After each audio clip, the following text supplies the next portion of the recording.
You know, I still find it incredible that with a touch of a button on my phone, I can send a message to the other side of this planet. And I can do it in a matter of milliseconds. To me, that's mind-blowing. And I could explain every step along the way and what happens. But I still find it amazing that we are capable of doing that. And it's all at our fingertips. And that's exactly what this video is going to go over, is what networking looks like. We're going to take a look at networking and the basics around networking that allows us to communicate across this planet with a touch of a button. And we're going to do it in very simplistic terms so we really understand it. We're going to stair-step our way into this information so we get this great grasp around basic networking.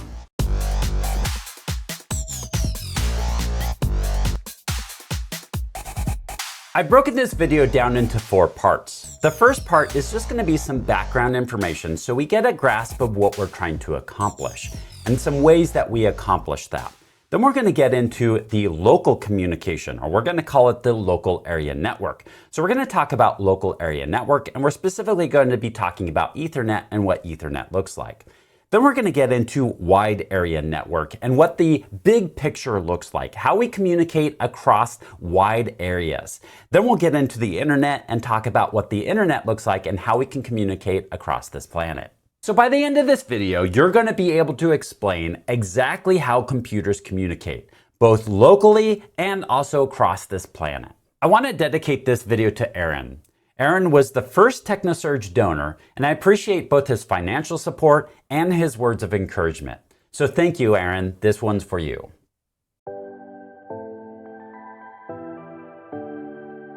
We're going to start out with some background information. This is going to be just so we have an understanding of what we're trying to accomplish. We're going to start out by going over a scenario so we have something we can actually apply this to, some sort of real-world scenario. Then we're going to get into network services, network protocols, and network ports so we understand what data is flowing back and forth. Later on, we'll apply that to how we send that data and how we communicate that data. But for now, let's just get into what that data looks like that we are sending back and forth.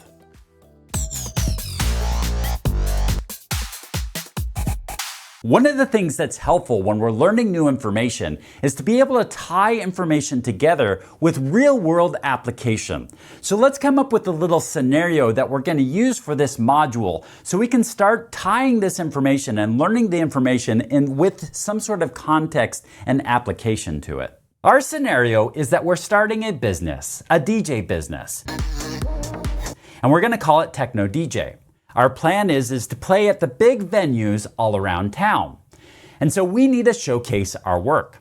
We already purchased the domain technodj.com and we plan on using it to start showcasing our work. We need to start getting some momentum towards our DJ business. We need to get people excited about our music. So we want our end users to be able to play our music. Our marketing idea is to create our own app. It's an app that the end user will install on their computer so they can start streaming our songs and get interested in our music. Since these are clients that we're going to eventually sell to, let's just call this the client. We have an old machine that's sitting around. It's just a desktop machine and it's not serving much purpose right now. And so what we're going to do is we're going to turn that into our server, at least initially. So essentially, we have to create 2 programs. One of them is an app that's on the client machine and a service that will be installed on the server so that way it can start streaming music from the server to the client. And in the end, the more people that know about our music and love our music, the more chances that we'll get to play in the big venues around town.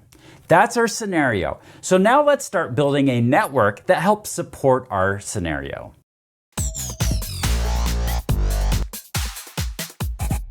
Network services are critical to what we do nowadays on computers. Without them, most of the functionality that we use on computers wouldn't really work. And so let's take a look at network services, what they are, and how they're implemented. Now we've created an app for our business. This app allows an end user to see a list of all the songs that we have on our server and also be able to stream that music. So we need to set up a service now on our server in order to help facilitate that. That's going to be our network service. First, let's take a look at just what a service is, and a service specifically in the scope of what does it look like on Windows. On your Windows machine, well, any machine really, when you start it up, there's a lot of different programs that get launched. So we're going to represent, these are all of our programs that come up giving instructions to the computer on how it's going to operate. The thing is when you launch the computer, there are many programs that get launched when you launch the computer. And then when you log into the computer, there are more programs that get launched. And then when you actually launch a program, then there are more programs that get launched. So they get launched at different times, and they also get launched under different user settings. For instance, if you launch a program, it gets launched as you as the user, whatever you're logged in as. If there are programs that get started up when you log into the computer, often those are associated with your user account as well. However, this is problematic because there are some things that we want to launch and have up and running that, number one, aren't tied to our user. It's tied to a different user on the machine or the system on the machine. And number two, we want some of these programs to be up and running before we ever log into the machine. And so we want services that run while we're not logged in. So that's what services allows us to do. Services allows us to create from these programs, create a service on the machine that is up and running all the time. So let's see what this looks like on an actual machine. What I'm going to do is I'm going to open up the Windows menu right here and type in services and hit enter. And that's going to pop up my service console here. And what I see here is a list of a bunch of different programs that have been set up as a service. So these are programs that you don't have to launch, will get launched automatically. Maybe it's because of some sort of trigger, maybe they're automatically launched when you turn on the machine. There's the startup type right here. So many of these could be manually and have to be triggered by something, or some of these are automatic that get started when the machine launches, while others are set up automatically, but have a delay, so they're not started right away. So these are the programs right here. It gives a description. We see that many of these are running already, and I've not launched them, but they are running. And we see what account has launched this. So many of these are local services, some of them are local systems, many of these we can even see in here network services. So these are probably some sort of service it's providing some sort of service on the network. So we see now all of these different programs that are launched on this machine. Now, Linux and Unix systems do have something similar. They just call it something different. They call it a daemon. And those are the programs that are launched as services on a Linux or Unix machine. So then the question is, well, what is a network service? Well, it's the same thing. It's just one of those services that's running on the machine, but it's providing services to the network. And so what it allows this machine to do is that if there's requests that are being made of it, be able to respond to it without having somebody having to log onto this machine and start up that service. Now let's just take a look at an example here. Let's first of all take a look at DHCP. I'm going to do a brief explanation of what DHCP is so we have some understanding about it. But what it is that your machine, when it connects into the network, needs an IP address for it to have really any kind of functionality. So when it first connects into a network, typically what it does is it requests and says, hey, can I get an IP address? And it gets a response and says, okay, here's an IP address. And it's the DHCP services that allow that to happen. So let's take a look at what DHCP looks like. I'm back on my Windows machine and I have the services console already open, and I'm going to scroll down to where I can find the DHCP client. So this is the client side. So this is on this machine. When the machine starts up, this is the program that makes the first request and says, hey, can I get an IP address? And then gets a response from another machine that is going to be a DHCP server and say, okay, here's an IP address. So if I were to go on a Windows machine that's actually supplying the IP addresses, I would see a DHCP server on the other side of this. So the DHCP server is the network service. That's what's set up to provide IP addresses for these clients. So the network service is that service that's providing some sort of services to the end client. In this case, it's the service that's providing IP addresses for the end client. But let's take a look at another example. Let's take a look at web when you're browsing the web, because it looks quite a bit different. When you're on the internet, when you use some sort of browser, perhaps it's Chrome or Firefox or Safari or whatever you're using to browse the internet. What does that look like? Now, what I could do is I could scroll through this services console to try to look for Chrome, but I'm not going to find it within the services tabs here. Instead, I'm going to open up Chrome and it's going to launch an app. And what I'm going to do is plug in what am I going to connect to. So maybe we want to connect to technosurge.com and I hit enter right there. So what's happening right here? Well, this is the client right here. This is an app that I've launched. And then I've made a connection to my website right here. And now the question is okay, well, what is on the other side of that? Well, on the other side of that is some sort of service that's running on that other machine providing those network services.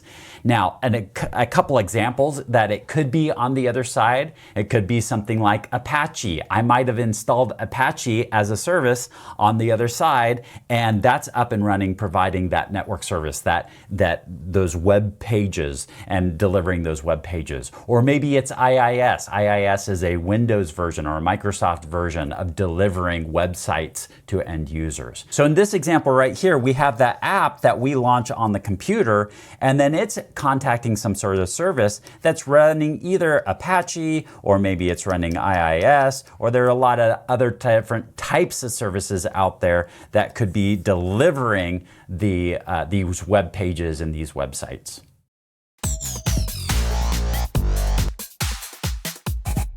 When there's two machines talking back and forth, they could be very different platforms. What I mean by that is one could be a Windows machine and the other would be a Linux machine. Or it could be an Apple talking to a Unix machine. Or it could be my phone that's trying to access some sort of other platform. There's a lot of different combinations of different devices trying to communicate together. So how do we have a common set of rules? Well, that's where a protocol comes into play. So in this lesson, let's go over what a protocol is. In our example right here, we have a service that's running on our server that's hosting out our website. But people could be connecting to it with all sorts of apps. They could be connecting to it from Chrome. They could be connecting from Firefox or Safari or Microsoft Edge or any one of these browsers. They could be connecting into our site, and also different platforms. It might be on their tablet or their mobile phone or some sort of laptop or desktop. We don't really know what that scenario is. So we need a common language back and forth between these devices. So what a protocol is it's a set of rules for communication. So whoever makes the apps over here, whoever makes the devices over here, can still communicate with these services and these devices over here. So let's take a look at the app that we're creating that's going to be able to play the songs for our business.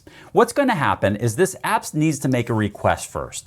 I would like a list of the songs that are available, and it's going to make that request of this service. That service then will reply with all the songs that are available so it can be shown on our app. But what's actually flowing back and forth between these devices is just a bunch of ones and zeros. So what needs to be determined with these protocols is how are these going to communicate? What is the order of communication? What is the format of the messages? As just an example is maybe the client first of all needs to say hello to the server, and then the server is going to reply back with a hello. And then the app will request a list of songs, and then those songs will be delivered. But are they going to be delivered all at once, or are they going to be delivered individually? So that's going to be determined by the protocol. What is the set of rules that we're setting up for this communication to happen? So one thing that's important is the order of communication. What happens so we can establish communication between these devices? And another critical piece then is going to be the message format.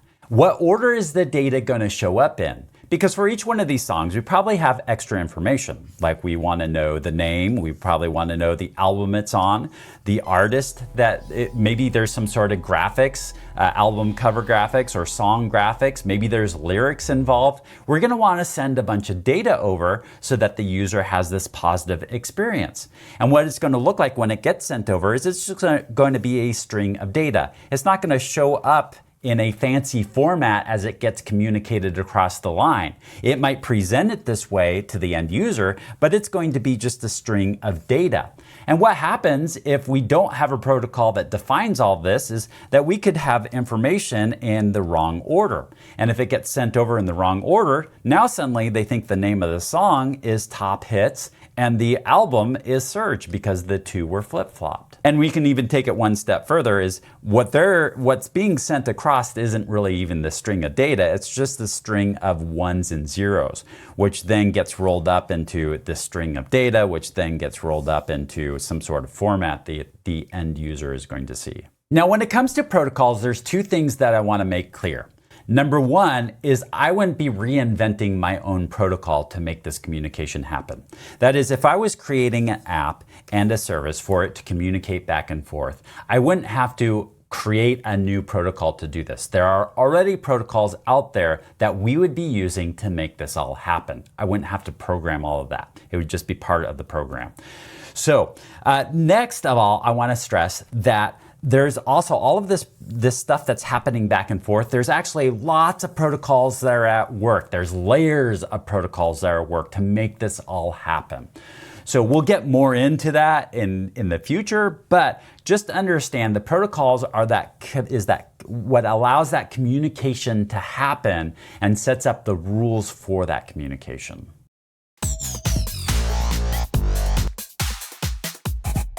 A big part of how computers communicate is through network ports. So in this lesson, let's take a look at what network ports are and how we use them. There's probably several things that we want to do for our business, technodj.com. For one, we want a website. So we're going to set up a service that's going to deliver a website. Also, we want to have that list of songs to be able to communicate to our app so that the app can go and request a list of songs. Also, the streaming of music looks very different. So we probably are going to have a different program that's going to be set up for streaming music. So we have a lot of different types of requests that are coming into the server. For instance, one for our web page. We have one from our app that's trying to connect to our server. We also probably set up a separate service for streaming because that streaming traffic looks very different from these other types of traffic that we have over here. There are other type of connections that we might have set up too, like remoting into this server. It would be a different type of connections. So what happens is there's a lot of different services that this server could be offering, and how does it keep track of these different requests and what service they're requesting it from? That's where ports come into play. Ports allow traffic that's coming into the server to be able to know what service it's going to be sent to. For instance, with our web traffic, that's commonly assigned to port 80 or 443. 443 for secure traffic, port 80 for insecure traffic. And so everything actually is going to 443. But so when a user makes a connection requesting for port 80, it's going to be sent to that web services and respond to that. Or maybe the app that we're creating, perhaps we assign port 81 to it. Maybe that streaming service, we assign port 82 to it. So each one of these services is going to be assigned a port, so that way when traffic comes into this server, it understands what service it's associated with. There are port ranges here. So let's talk about port number groups. So a range from 0 to 1023 is what we call the well-known ports. These ports are the ones that are really already spoken for. So we typically don't use those for other services that we would create. It would just be for the services that are already created, like web traffic. And then there's these registered ports, 1,000 to 49,000 range right here. And those are supposed to be ones that you actually register. So if you're going to use it, you should register it. Although a lot of times we will use ports in that range and not register it. And then there's these dynamic, private, or ephemeral ports, which we won't get into the details of all of these port assignments. Just know that there's these certain ranges. Here are some of those well-known ports and the services that are associated with those ports. So once again, we mentioned port 80 is associated with HTTP traffic, or that's that web traffic, and 443. So this is the secure method of HTTP. So those would be associated with those web services. And so when traffic comes into port 80 or 443, it's usually for web pages and websites.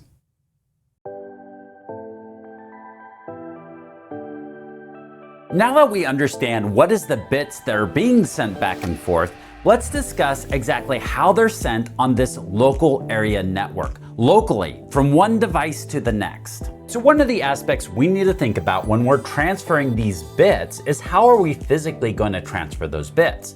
That's where the network media, the network interface, and the hub come into play. But there's other technologies that are at work as well. For instance, we need to know a little bit about the MAC address and how we send data to a specific machine.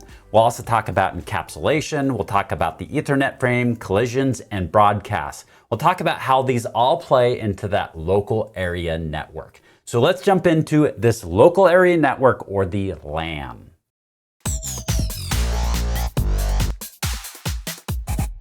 The reason why we'd want to start connecting our phones, our computers, and other devices all together is so we can get network services for things like communicating amongst all of these devices. But how do we communicate amongst these devices? In this lesson, let's start exploring the ways that we connect devices together. Somehow we need to connect these devices together so we can communicate. And the way we do that is known as the network media, what the actual data is being transferred across. We pretty much have three options. We could run a cable between these two. Usually we use copper cable to do that, but there are other conductors that we could use as well. Or we could send radio signals back and forth between these two devices.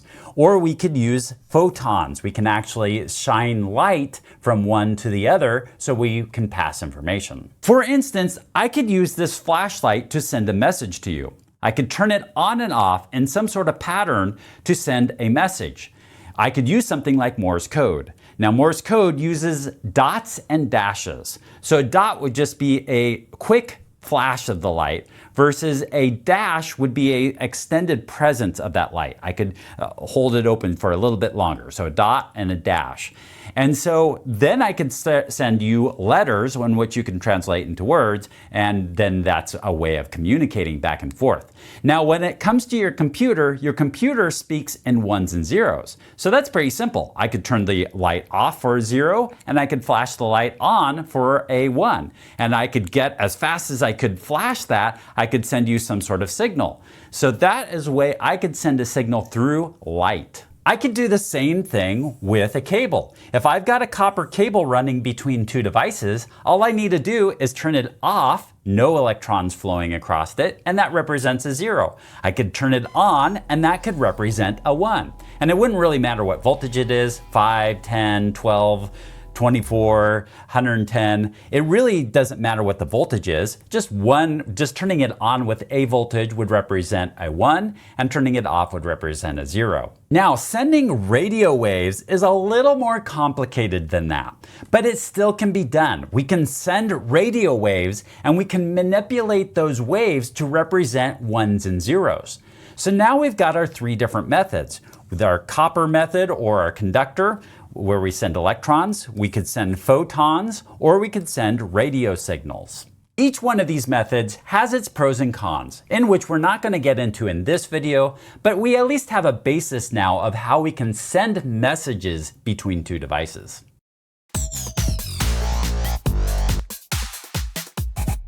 Whether we're communicating across light, or some sort of radio waves, or sending electrons down a copper wire, we're going to need something that translates from that computer signal into a signal that goes across that media. That's what your network interface card does. Let's take a look at your network interface card. Computers operate off of ones and zeros, and for the most part, that's how we communicate as well. This signal, these series of ones and zeros, need to be transferred from one device to another device. But how do we do that? Some of these medias don't talk ones and zeros. For instance, radio waves is a waveform.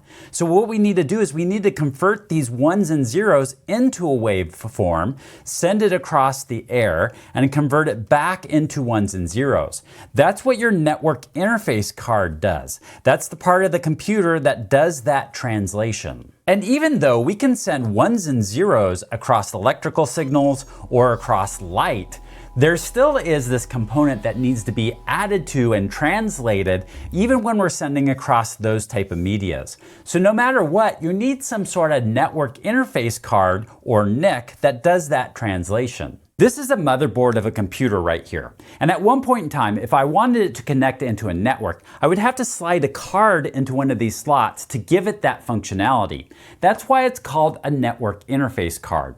Nowadays, a lot of times that's built into the motherboard or built into the system. So for instance, this one right here has an Ethernet port right here that we could connect into. And the components for that NIC is still built into that motherboard. However, we still call it a NIC or network interface card. So this laptop has a network interface right here that's built into the motherboard. So this is another example. This is for the Ethernet, the copper cable to come in and make connection to this computer. However, another thing that we see right here is a card right here. So this is actually still a card, and this one is for the wireless. So on this one, and this is fairly common amongst laptops, is that there's still network interface cards for the wireless component. And now what we need to do to connect these two devices is take our Ethernet cord and plug it into this network interface right here, and then we plug the other side into the other board. Now, typically when you're connecting computer to computer, you need actually a special cable. That's not always the case when you're connecting equipment, but computer to computer, a lot of times that is the case. Now there is times that we communicate through light just by sending a signal in the open. This is an example of it. This is a remote. And if I hold down a button, you can actually see the light flashing. It's not something I can see like this because it's infrared. It's below a signal level that our eyes can actually pick up. But the camera can pick it up, which is why we see it right there. And so this is an example of communicating, sending a signal across light. However, typically with computers, we need a much faster and much more direct and much less out in the open form of communication. So what we do is we channel that light through a fiber optics. Fiber optics would be a smaller cable than an Ethernet cable and much more fragile. You need to worry about bending it. And inside that is a small fiber. In fact, you probably can't even see this, but this is a fiber that sends light through it. Now this one's a plastic fiber because it's not actually from a fiber optics cable. But if it were from a fiber optics cable, it would be glass and you could break it because it's actually glass. It only bends so far. Now those fiber optics cable would then plug into the computer, into the network interface card. And the network interface card would have that light that would send the signal down that media.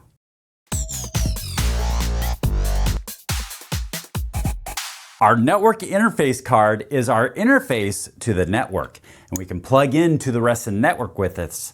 But what does it look like on our computer? Let's take a look at our network interface card on our computer. On a Windows machine, if I go to the Windows button and type in Network Connections and hit Enter, it'll pop up with this Network Connections here. And so I can see here all of the different interfaces that I have. So I have a Bluetooth one, I have two Ethernets on this laptop here, and then I have a Wi-Fi. And so let's take a look at the one that's actually live. So I'm going to take a look at this one. I'm just going to double click to open this up and then I can see some details with it. So on here, it says whether it has access to the internet or not, and it does have connectivity from an IP version 4 standpoint. And it says that it's enabled, how long it's been up, it tells the speed, and if I click details, I actually get more information. One of the things I have on here is the physical address. We also call this the burned in address or a MAC address. So this is a MAC address right here, and that is the address that it has on this Ethernet connection.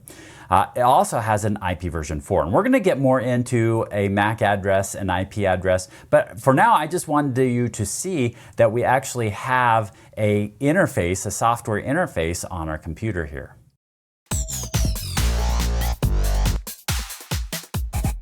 So here's an example of an 8-port hub. Now, full disclosure, technically this is actually a switch, and there is a difference between a switch and a hub. But go with me on this because this really looks just like what a hub would look like. And what I would do is I'd take my Ethernet cable and I'd plug it into here until I heard a click. And there I know now it's seated. Now I connect all my devices using this hub. Now throughout this module, we're going to be mainly talking about an Ethernet hub. There are different types of hubs that are out there, but Ethernet is the one that we're going to talk about. Now I'm going to put a disclaimer out there. We don't really use Ethernet hubs all that often anymore. There's a few use case scenarios where we might want to install a hub, but for the most part we use the switches for everything that we want to do. And there's reasoning behind that. However, I'm going to use an example of a hub for the main purpose is that it's going to describe the technology of Ethernet. Hubs are what we had when it was originally created, so we can better understand Ethernet and computer communication by first understanding what a hub is. So let's say one device wants to talk to another device on this network. What happens is it sends a signal across its Ethernet cable. It comes into the hub on whatever port it's on. Let's just say this is port 1. And then what this hub will do is it will broadcast it out all other ports, just like that. And then this computer, along with the other computers, will receive that message. So that's how a hub operates. Whatever comes into a hub, it will then broadcast out all other ports on that hub.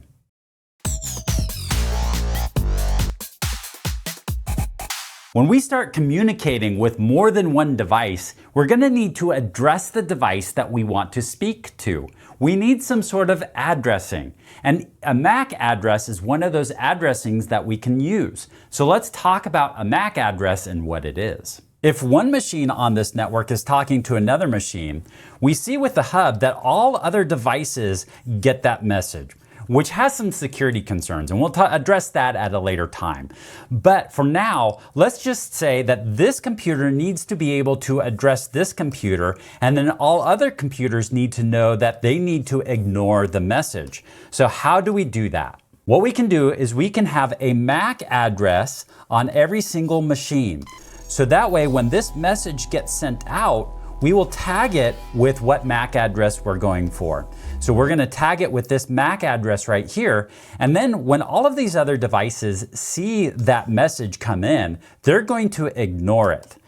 Except for this one will process that message because it's destined for the MAC address that is this computer. MAC addresses are 48 bits long. 48 ones and zeros all lined up like that.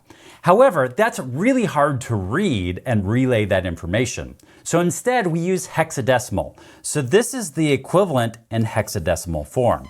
Of course, that also is a fairly long stretch of characters there. So what we do is we translate that into something like this, where we put colons in between every 2 characters. And so what we have is 48 bits, however, it breaks down into 12 hexadecimal numbers right there.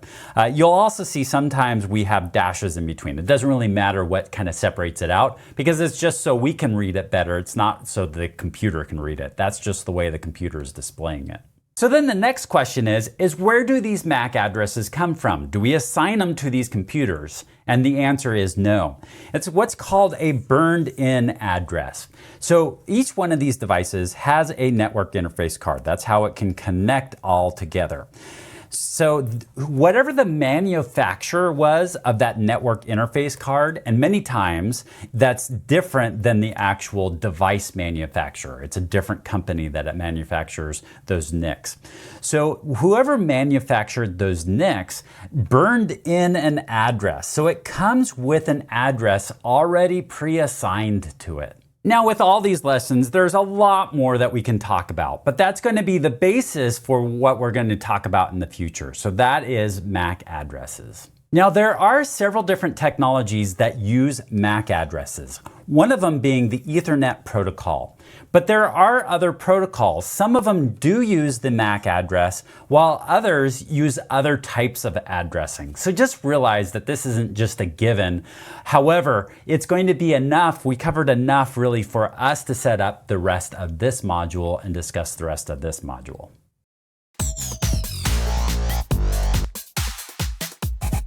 One thing that we need to add to the message that we're sending out is the MAC address. We need to send it to a specific machine, and so we attach the MAC address to our message. Well, that's called encapsulation. So in this lesson, let's take a look at what encapsulation means and what it is. I have some sort of message that I want to send this other machine right here. So what this computer does is it forms the message on whatever that's going to be. But now what needs to happen is it needs to add the addressing to that message so that way when it goes out, this computer knows to listen for it and process that message. And so what we do is we add the MAC address. So encapsulation is the extra information it adds for delivery. Now let's step away from Ethernet for now, because encapsulation is more of a generic term. And we'll see encapsulation with a lot of different protocols, not just Ethernet. And so let's just talk about encapsulation from a higher level here. So first of all, we have the section here that we call the data or the payload. So the data or the payload is going to be what needs to be delivered. Then the header is going to be the information that's going to exist for delivery or for being able to do some error checking, or there's several things that a header could do. But it's extra information to allow the communication, and it's part of the protocol. It's all defined part of the protocol. And then sometimes, not all the time, sometimes we include a trailer which has a little extra information. For instance, maybe it has some error checking to make sure that nothing has been corrupted during delivery. So here we see some of the purposes of both the header and the trailer. As I mentioned, if it has a trailer, a lot of times it's for error checking. If it has a header, it could be for addressing, or it could be for sequencing. Sometimes we are sending lots of data that has some sort of sequence to it, and we need a sequence number to it. Or maybe it's identifying the protocol. So what goes in here identifies what protocol is in the payload. Now, one thing I'll mention is that sometimes we encapsulate other protocols, which means that we may add a header here, and then we might add another header here. And this has different information. In fact, more than likely, we have lots of different headers that we add to it. So there are times when we encapsulate something that's already been encapsulated. And we're not going to get too in depth into that now, just know that that's a thing.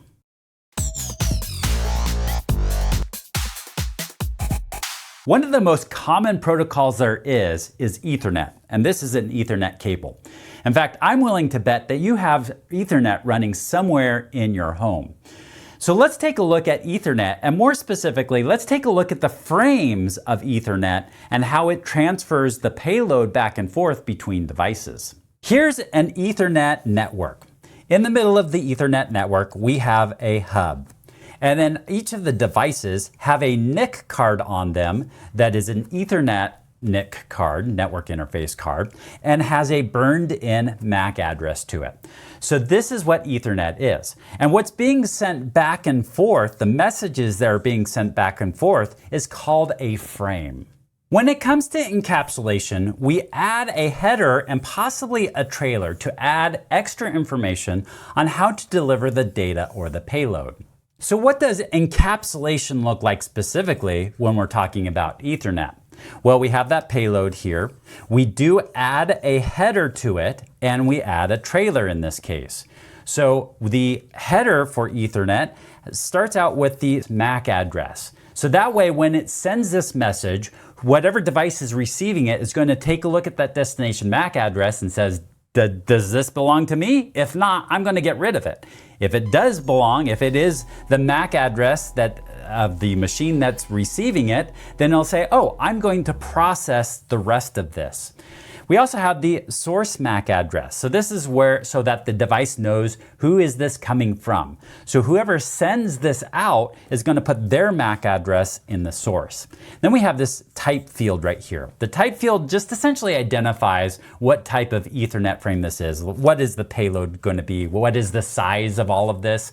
What there's two different types that can be found in here, but you can just think of it as identifying the size or the type of this whole Ethernet frame here. And then we've got this frame check sequence at the end. And this is just a double check to make sure that everything is accurate. And it will, once the receiving device receives this, it will use this to verify that nothing's been changed or corrupted along the way. If we were to put actual bits to it, we know that the MAC addresses are 48 bits. So these are each 48 bits. The type field is just 16 bits. The payload could be anywhere from 368 to 12,000 bits. And then the frame check sequence here at the end is 32 bits. And what is an Ethernet frame? Well, this whole thing is the Ethernet frame. The payload, the header, the trailer, that's what we call the Ethernet frame.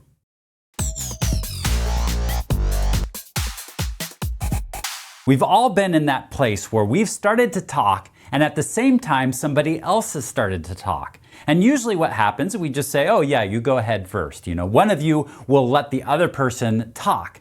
Well, the same thing happens with computers. We call it a collision when two computers try to talk at the same time. So let's talk about a collision and what we do when there is a collision. Now here's our network, and in the middle we still have our hub.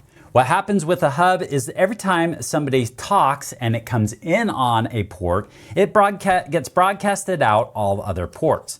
So it's quite conceivable that some other device could talk at the same time, causing a collision. So Ethernet is just built on the fact that there are going to be collisions, and we expect it to happen all the time. Ethernet uses something called carrier sense multiple access collision detect, or CSMACD. Now, I don't want to get too far in depth into this, but essentially this is multiple access means that you got a lot of devices that are accessing this network at any given time. And the carrier sense just means that before one of these devices talks, it's going to sense to see if somebody else is talking on this network. If somebody else is talking, then they're going to be receiving a message, and this computer is not going to try to talk at that same time. So that's the carrier sense. And then collision detect just means that once this computer starts communicating, if it detects a collision, then it will stop speaking. It will stop communicating at that point. Now let's say two devices did talk at the same time and caused a collision. Well, for number one, the communication from both these streams are no longer good. They've stepped on each other's toes, and the communication that happened has to start all over. No matter which device you're at, whether you started talking milliseconds before the other one, it doesn't matter. The communication is bad. So what happens is they've got to stop, both devices stop altogether, and then they have a back off algorithm where they choose a random number and start counting down that random number. And they're going to choose different numbers here, and they start counting down that number. And then one will start communicating before the other one has a chance to communicate. Then this other device will sense that the line is now communicating, somebody's communicating on that line, and will wait until the line's free before it starts communicating again. So that's what happens when there's a collision.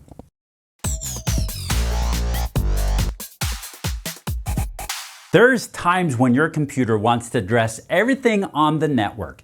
We call it a broadcast. So let's just talk about what a broadcast is. Now, there are times when a single machine wants to talk to all other machines on a network. Now, if we're working with a hub, then that pretty much sends out all the information to all devices. That is, whatever comes in on one port gets forwarded out all other ports, and all other devices are going to receive that. But not all other devices are going to listen to it. What's going to happen is if this MAC address is sending to this MAC address right here, all other devices will receive that. However, only this device will really pay attention to it because it's the only one that it's addressed to. Furthermore, there are times when we're using a switch where it doesn't get broadcast out to all devices. But there are times we want to broadcast out to all devices. So how do we do that? There is a MAC address that is all Fs, that if this device sends a message and this is the destination, all Fs, the same thing will happen. It'll get broadcasted out all ports. And when all these devices see it, they will listen and process this frame since it's addressed to FF, FF, FF, FF, FF, FF. So that is the broadcast address, and that's how a message gets broadcasted within this network.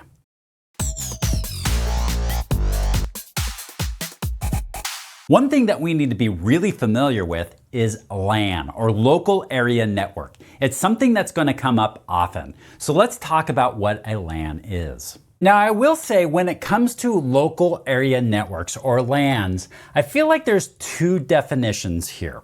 And the definitions are pretty close to the same thing, except for there is little nuances, little changes, little differences in the two definitions. And one is there are protocols. There are protocols out there that define what a LAN is and how it communicates, and there are specific LAN protocols. Then there's the concept from what a LAN is. So many times when we talk about LANs, we're talking about the concept. What is the concept of a LAN? I just want to clarify that because there's times when we talk about the opposite of what a WAN is, and we still may use the same LAN protocols for those WANs. So it gets a little kind of murky at times with this. So what we're going to do is we're going to mainly talk about the concepts, and then I'll just introduce you to what I mean by the protocol. And really, a LAN is just what we've been talking about this whole time. That's a LAN. It's local.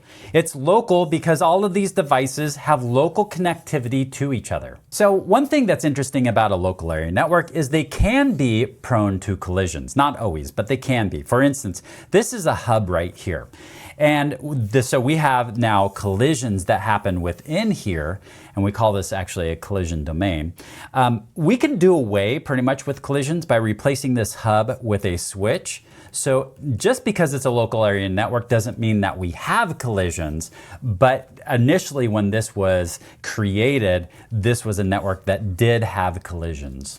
Now, another thing that we see in a local area network, all these devices connected together, is there are some security concerns. With this being a hub, information gets sent out to it and to all other devices. Now, what happens is any communication going between this device and this device gets seen by all other devices. So there's some security concerns, although we do away with much of that by using a switch here instead of a hub.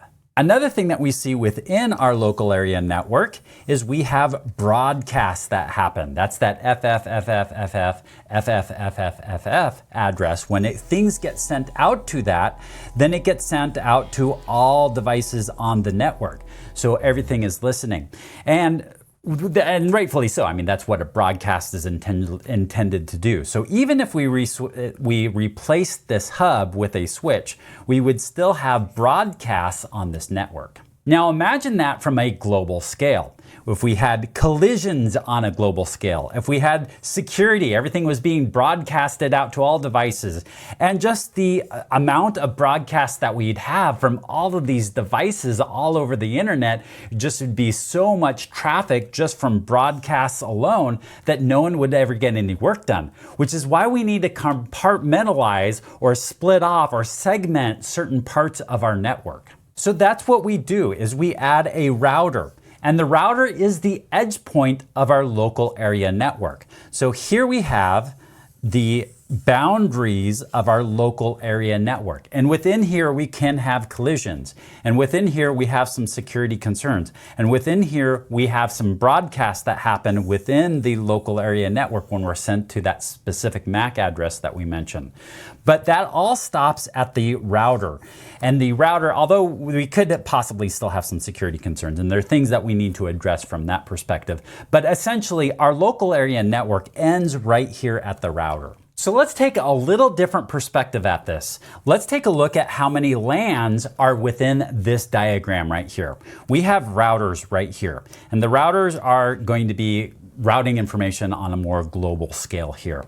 Then we have this network that's interconnected by this switcher hub over here. And so this is LAN. We'll call this LAN A. And then we have another one over here, and this is another LAN. So we'll call this LAN B. And then everything in between here, we're not going to get too much into this right now, but this is a WAN right here. So that's the concept level of what a LAN is. But now let's take a look at the protocol. Right here we see the IEEE 802, and this is a standard that's out there. And I don't want to get too in depth into what this is, but essentially the 802 is a bunch of different protocols that all kind of fall under this 802 heading right here. And this is the standards that define for these local area networks, what these LANs are, local area networks. And so we have now specific protocols that are tied to what a LAN is. And the reason why I mention this is because from a concept level, this is a LAN and this is a LAN, this is a WAN right here, but we could possibly use those 802 links in between here. The technology that's specified by the 802, we could use in between here. So they're kind of like LANs, but we call them WAN connections. So that's where the concept and the protocol split a little bit. So for the most part, when we're talking about the concepts, understand that these are the LANs right here, and then this would be our wide area network, which we'll further define in another video.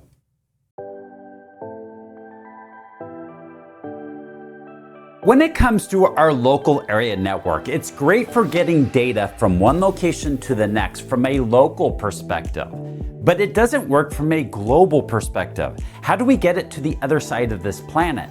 Well, that's using wide area networks. So let's jump into wide area networks and what that looks like. So in this section, we're going to be covering things like IP addresses and packets and how routers will route these packets and how we transfer data across these wide area networks, these longer ranges. I am going to mention that this is just a section out of a much larger course, and you can have access to a lot more courses through my TechnoSurge membership. That membership gives you access to a ton of courses. Courses around compute, networking, and security, all of those base information that's going to support your IT career, and also some advanced courses as well. And this content is just a small section of a much larger course. And I have a lot of other courses that are available through that membership. So check out that membership because it can really fill in all of the knowledge gaps when it comes to networking. And all this content is really geared to give you a great understanding of the material. And we take a deep dive into it so you can really apply it to the real world. Not only that, but these complex topics we break down in such a way that it makes it much easier to understand. So whether you're going after a certification, a new job, or a better career, really this membership is going to help you succeed. So if you're ready to surge your career to the next level, make sure you check out the membership. I'm going to put a link down below in the description. Now it's time to get back into wide area networks, what these WANs look like.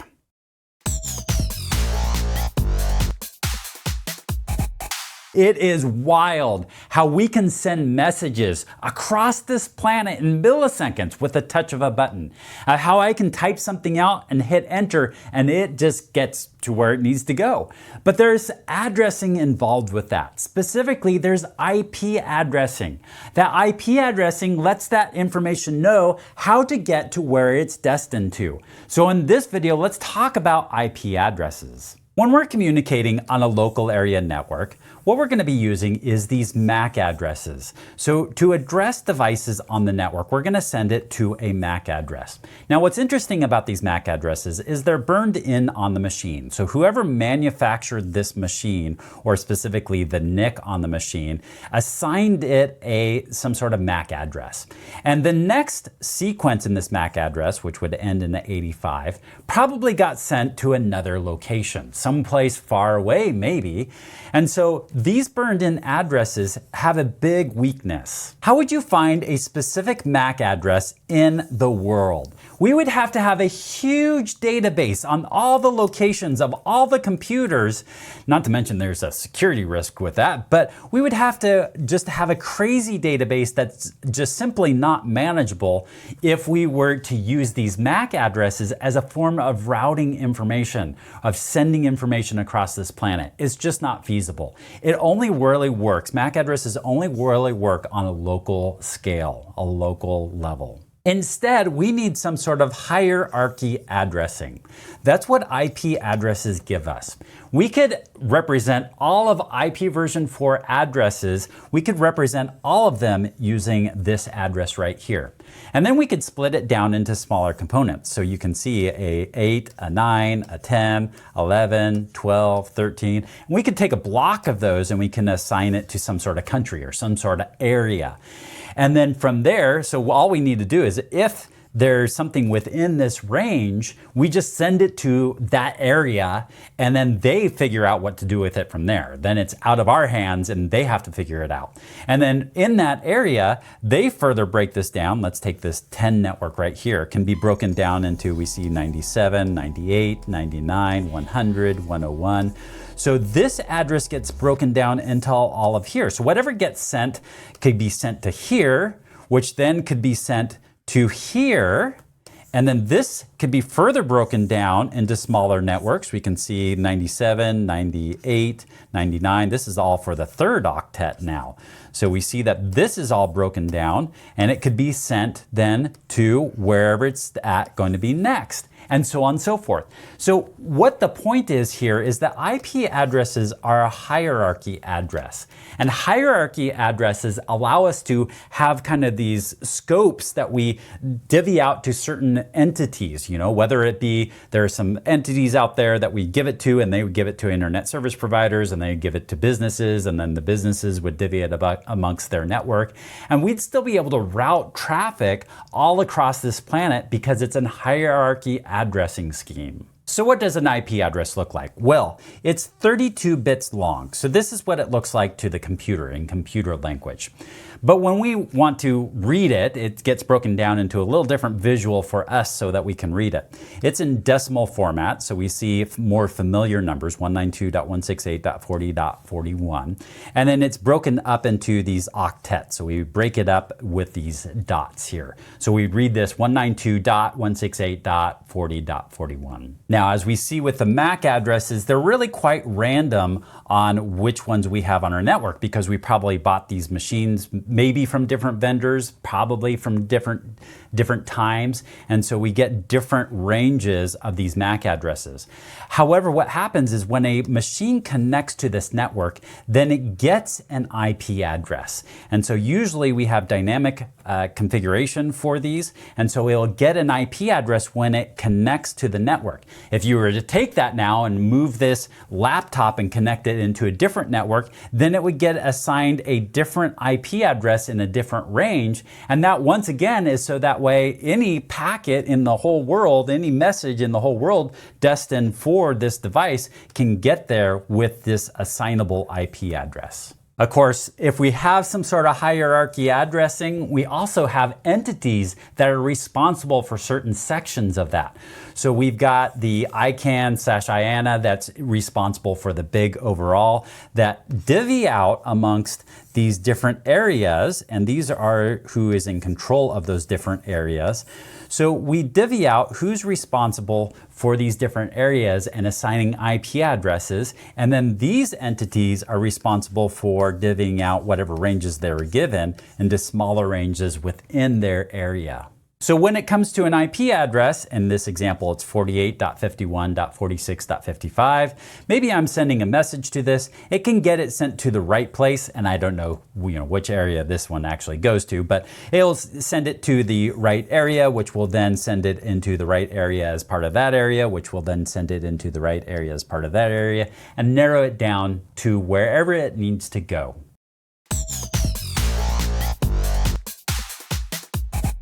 There's a utility that can help you look up some information about the IP address on your machine. It's called ipconfig, and it's really handy. So in this lesson, let's go ahead and take a look at ipconfig and what it does. This utility ipconfig needs to be done in a command window. So I'm going to open up Windows and type in CMD to bring up a command prompt here. And here is our command prompt, and I'm just going to type in ipconfig and see what we see.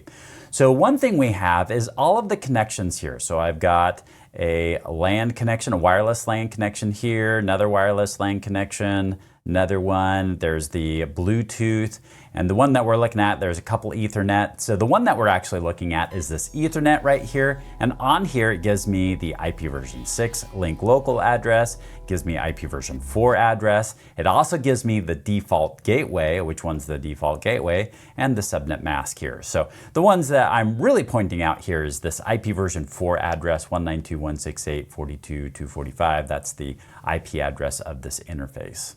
There's other commands that we can use. So I can type in ipconfig with a switch of all and hit that. And now it shows me the MAC address of these. So I can scroll up to that one that we're looking at, Ethernet 2, and it includes the MAC address for this. So if we see in here, the physical address right here is going to be the MAC address. And there are other commands with ipconfig, but I just want to show you the basics so you can start playing around with it and using it.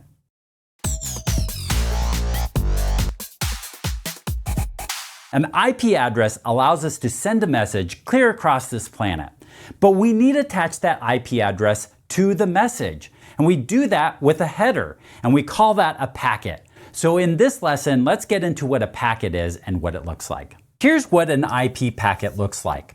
Now, it's not my intention to get real in-depth into this, but here's the payload part of this. This is the message that's being delivered. And all we add, we don't have a trailer, we just add a header to this. And the header has a source IP address, where it's coming from, and a destination IP address, where it's heading to, where this is destined to. There is also just some information that's added into it. There's actually a lot of information. As we see, there's 96 bits of information added at the beginning, and they all have like different purposes and stuff. And so once again, I'm not going to get in depth into that. But the key part of this is that now we have a source and a destination IP address to help it deliver this message to wherever it needs to go. So now we have that IP address that we want to send this message to, and we have our message, our data here, and we want to send it to 48.51.46.55. So we put that in the destination IP address, we put our own IP address in the source, and then we send it along its way. And now it's routable to that location of wherever it needs to go. So this whole thing is called the packet. And the packet remains relatively the same as it goes along its way. And so a lot of times you'll hear the term packet as very specific to IP, and then a lot of times we'll use it just in more of a general sense as well. Now, I don't want to get too much into all of the different layers, but I thought I would just mention the difference between an IP packet and an Ethernet frame, so we're not getting off on the wrong track as far as thinking of this correctly. An IP packet looks like this. It has the information, the source IP, the destination IP, and the payload to it. And it largely remains the same as it gets routed clear across this planet. However, for local delivery of this packet, we then encapsulate it into a frame. So this is a frame and this is a packet. And we put the packet into the frame so it can be delivered on the local network.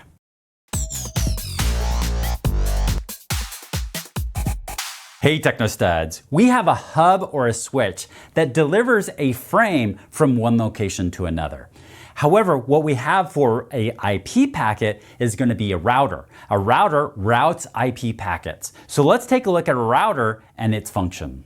Here's our local area network, and let's say it's running Ethernet. And at the edge of our network is our router. Our router is the gateway to the rest of the world. And so anything that needs to go out to the rest of the world gets sent to this router. And then this router is going to route that information to where it needs to go. A router is going to send it where it needs to go based off of the destination IP address. It's going to look at the destination IP address and determine where this packet needs to be sent to. Now, what I'd like to do is show you a network of the world with the routers on it and show how it routes across, this planet. However, I don't know where all the routers are at, and there would be lots of them. And so really what we're going to do is just take a look at a much smaller network with just 4 routers on it. So let's look at how packets get routed. And really, this is built all for speed. So what happens is that a packet comes into a router, and that router is going to take a look at it and say, okay, where does this need to go? And to make a determination on what is the next route, what's the next best step that it can take.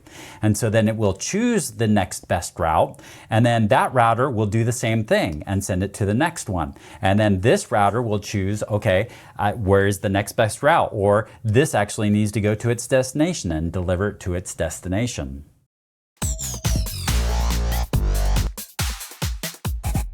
There's a couple utilities that we can use to help troubleshoot problems. One of them is ping, and the other one is traceroute. In this lesson, let's take a look at those 2 programs or utilities and see how they can help us troubleshoot issues. And in one of them, traceroute, we'll actually see the path that a packet is taking to get it to its end device. Because that's what's happening, is we're actually sending out a packet that's going to some sort of end device. It's replying back, and it's being routed there and back, so that way we can see what the response time is going to be. Here I am on my Windows machine. I'm going to open up the Windows menu and type in CMD to bring up a command prompt. So here's my command prompt right here. And what I'm going to type in is ping. This is the name of the program. And I'm going to ping 8.8.8.8. So this is a common address that I like to ping to see if I just have some basic connectivity. So I'll hit enter on this, and we can start seeing that we see a reply. It tells me some information about this reply. So essentially what this did is it sent out 4 different packets, and the packets were 32 bytes big. And so we sent this out to the other device, this 8.8.8.8 device, and then it replied back, and we can see the total round trip here, the time it took for this to send out. And so we didn't have anything lost, that's good, and we sent 4 packets and received 4 packets, so there is ping.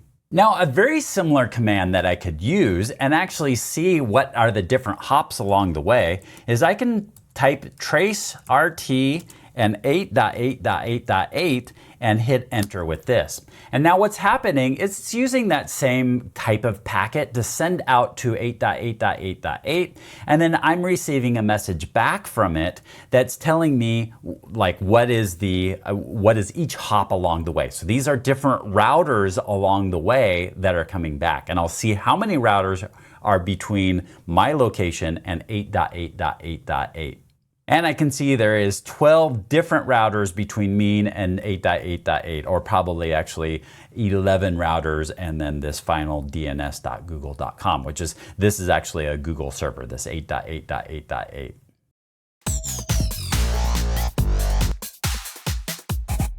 There's a lot of small companies that just have a local area network, or maybe a few local area networks that are all interconnected. However, some companies, once they expand past a certain point, probably have some sort of wide area network. So let's take a look at what a wide area network is. Just like the name suggests, a wide area network, or WAN, spans much greater distances than a LAN. So a classic example of this is, let's say we have a headquarters in Seattle, we've got a satellite campus in Chicago, we've got a few offices here in New York City, and then in Texas we have a factory, and we want to interconnect all of those. So what we do is we set up routers at each one of these locations, and then we're going to interconnect these locations. Now what we've created is a wide area network. In contrast, our local area network is just local communication amongst those end user devices. So what does that look like between the LAN and the WAN? Well, let's say our headquarters over here has maybe a few different networks. We have one for all of our servers, we have one for our users, maybe we have one for our guests.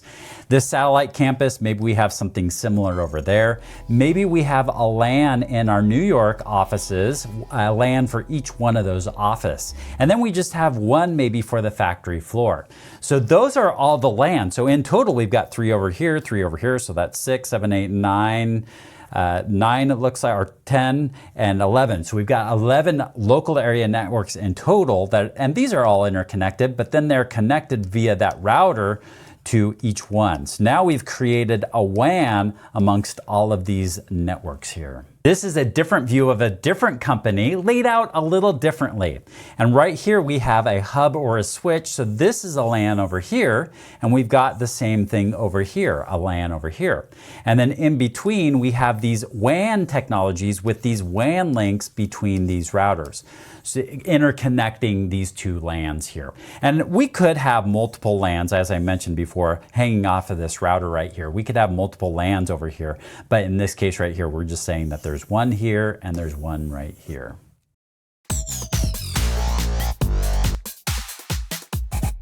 We take our packet and we put it into a frame for local delivery.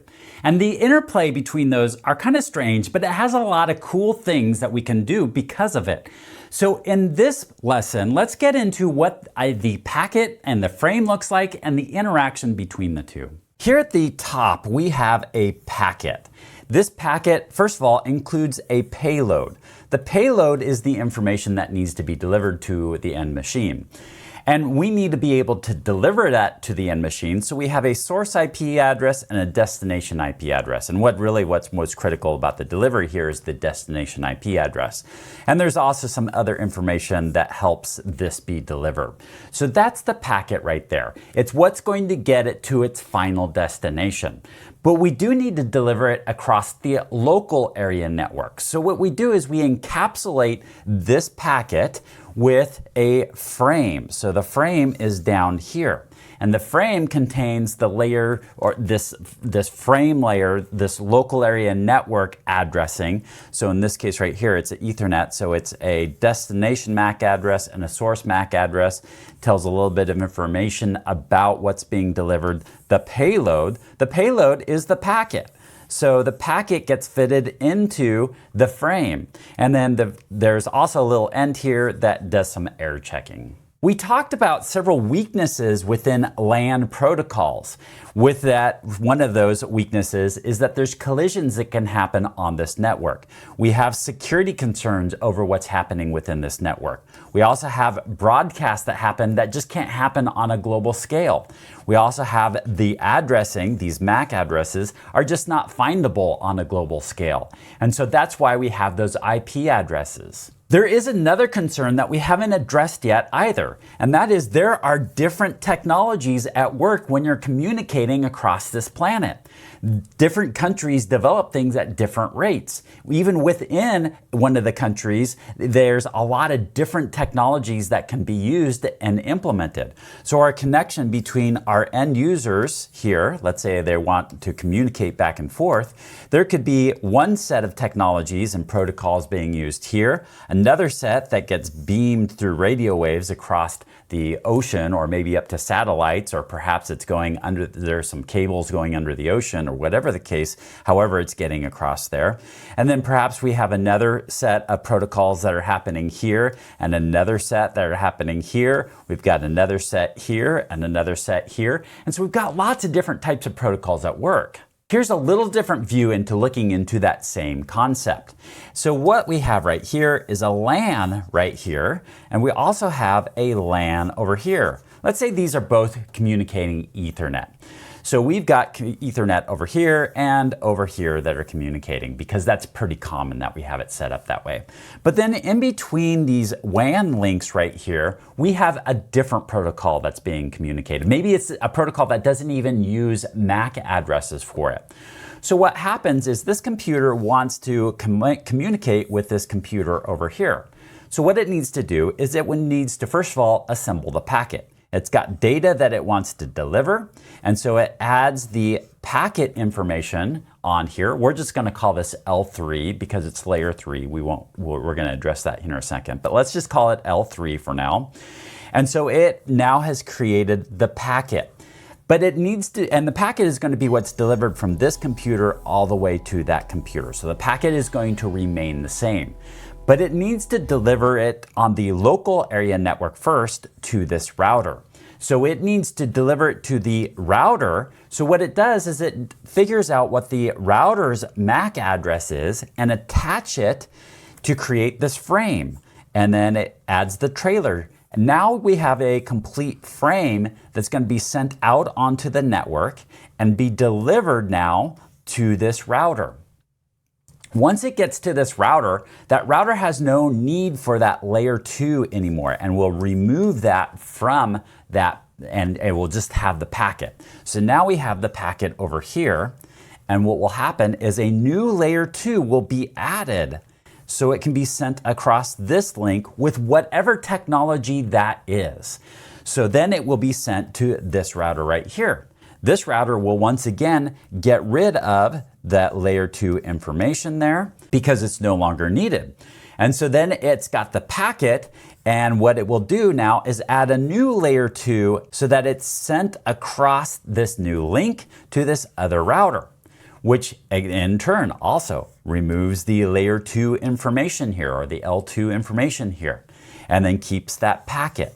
And then it needs to send it into this network. So we'll add a new layer 2 to it so that it can be sent to this machine right here. So the big key with this is that this packet that's in here, this layer 3 and this data right here, remains the same for the most part as it traverses this network. There's a couple things that change, but we're not going to be concerned with that right now. It relatively remains the same throughout this whole transition here. But the layer 2 part of this that's on here will constantly change between each one of those links. So it will change. It'll be added to here and then changed again and then changed again and then changed again. So it'll go through 4 variations, that layer 2 or the L2 side of this. So what are the differences with this? Let's take a look at Ethernet versus IP. Ethernet protocol uses MAC addresses. IP protocol is called Internet Protocol, IP. So Internet Protocol uses IP addresses. The Ethernet protocol, we call it a frame. The Internet Protocol, we call packets. Ethernet protocols, we forward those. So as it comes into the hub or it comes into the switch, it gets forwarded onto the next device. Versus Internet Protocol gets routed. And so it's just a terminology difference here. And then we have a hub or a switch that is the equipment that operates on the Ethernet level here. And we've got a router that operates on this level. And there is more equipment than just this, but we're just going to call it hub or your switch at this point in time over here versus a router over here. And then we have we call this a layer 2 and we call this layer 3. Now I haven't really got into layer 2 and layer 3 at this point in time, nor am I going to get in depth into this at this point in time, but just realize that there's many different layers here. So we're going to get even more in depth, but I just wanted you to get a concept of this Ethernet protocol versus Internet protocol and the interplay between the two. And in actuality, the OSI model has 7 layers total. So we'll talk about all 7 layers here eventually. But this is, for now, we'll just stick with layer 2 and layer 3.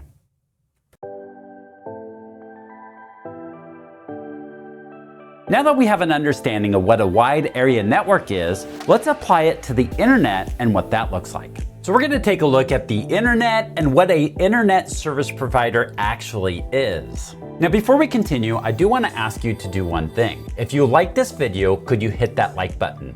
Really, it took me days to put this video together, and it only takes you 2 seconds to hit that like button. And that really helps me out, so I'd really appreciate it. Feel free to subscribe as well. If you think that this is going to contribute to your success and landing that great paying job, also please consider doing a small donation. You can do that right here in YouTube by hitting this thanks button and contributing. This contribution can help support me in creating future videos just like this one. Of course, while you're down there, you can also add a comment. I'm curious what you find most fascinating about networking. There's a lot of cool parts to it. It could be something that you learned out of this video or something else that you know about networking or just the idea of networking itself. Let me know down in the comments what you think is the coolest part about networking computers and this transfer of data. All right, now it's time to get back to our main event, taking the information that we know so far and how does it apply to the internet.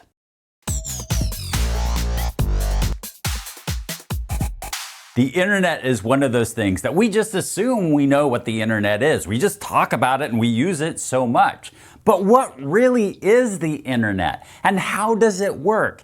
In this lesson, let's cover what the internet is and how it works. You know, the way things started is we just wanted to have a few computers that were connected together. And so we connected them with some sort of hub. And then we wanted to get networks connected together, so we created these routers so we could route between these networks. And so what ends up happening is that these networks got bigger and bigger. And then you'd start having companies that say, well, I'll help you interconnect your network to maybe another site's network that you have over here.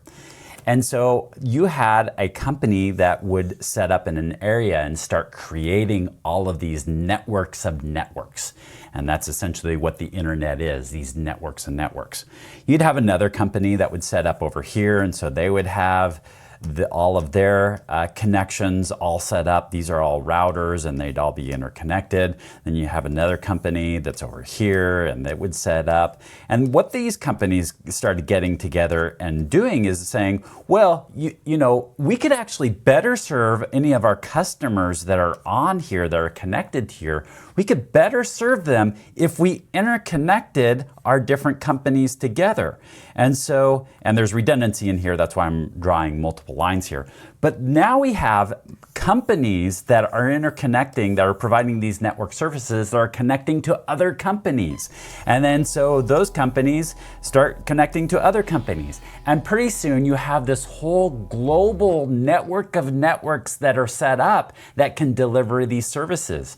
So now you have the forming of what is now the internet. The internet is no one company. The internet is not just somebody that's masterminding all of this. There's no one entity that knows and can map out all of the internet and what exactly the internet looks like, because these individual companies are in charge of their own network. And it's constantly changing, and there's things that are very dynamic, and there's information that needs to be passed between all of these different companies. And that's why we represent all of this, the internet, we represent in the cloud in many of our drawings, because number one, it's so massively huge. And number two, no one really knows what all of the internet actually is and looks like, and all the ins and outs of everything about the internet. So we just represented it of this mass, this cloud.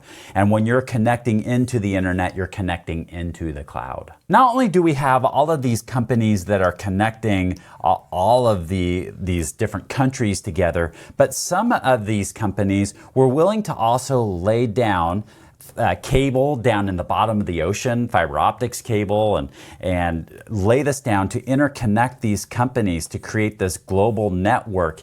And so we have communication. We also use satellites. So there's these big dishes that beam up into space and hit these satellites up in space. Now it's a little bit slower of a technology because it's got to go, to space. But so there's all of this communication that's happening that interconnects all of these different networks together, which is really quite amazing, because we could be anywhere in the world. Let's say we're in South America down here, and we could be connecting to servers over in Asia, or we could be in Africa connecting to something in Australia or Europe or North America. So we could be connecting to any of these machines. So we just set up a machine and we put an IP address on this machine. We install our services that we want to run, and then people are able to connect to that from clear across this world. So essentially that's the internet and how the internet was formed and created, and now we have this network of networks that allows us to communicate across this planet.